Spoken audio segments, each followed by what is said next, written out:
Okay, well, we'll soldier on. Yeah. All right, thank you, Wes.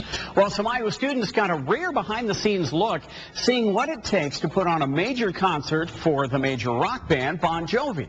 News Channel's Eric Hansen shows us how they got the chance to watch Wells Fargo Arena transform.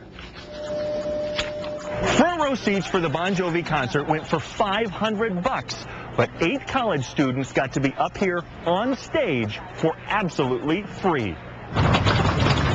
Hours before the first giddy girls arrived. Oh my God, I was dying. While Bon Jovi's stage was still a skeleton. I couldn't have imagined that I'd be doing this ever. Alyssa Rosen was front and center. I'm like, oh, look at this. Like, I won this experience. Soaking in a worldwide tour stop. So far, we did South America, Australia, New Zealand, Japan. That landed in these college students' own backyard. I'm supposed to be studying for finals. They're only about every 20. Finals can wait when Bon Jovi's people call your professor and offer a one-day class in life on the road. So let me talk to you guys about how a tour works and the overall structure of it, really.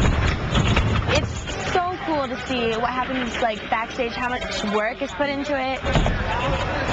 I can't believe I get to spend the whole entire day here. Like, this has to be a joke or something, but... Tuesday night, these keyboards, video switchers, and lights were rocking Columbus, Ohio. I think we're on like 8 or 9 right now. So we've been out for about 16 months of 18 straight. But today, they're eye candy for college kids with rock star aspirations. Yeah, I asked all these questions about careers because I'm really interested, but at the same time, I'm like, so the real question, am I going to meet him? No, but I'm hoping to meet him, but even being here is just an experience in itself. Especially when you get this invitation. We call this the underworld. It's underneath the stage. Surrounded by guitars and steps that lead up. And I couldn't even believe it. Why let poor college students wander on stage? And it shows them like the insides of a tour, a big rock tour. We're the biggest one out there right now, so. Inspiration, which rocked the house. He was like, so, like, do you have a question? And I'm like, no, I'm just really excited. Tonight they'll be here for the 7:30 concert and then even get to hang out afterwards, hoping that possibility of meeting the band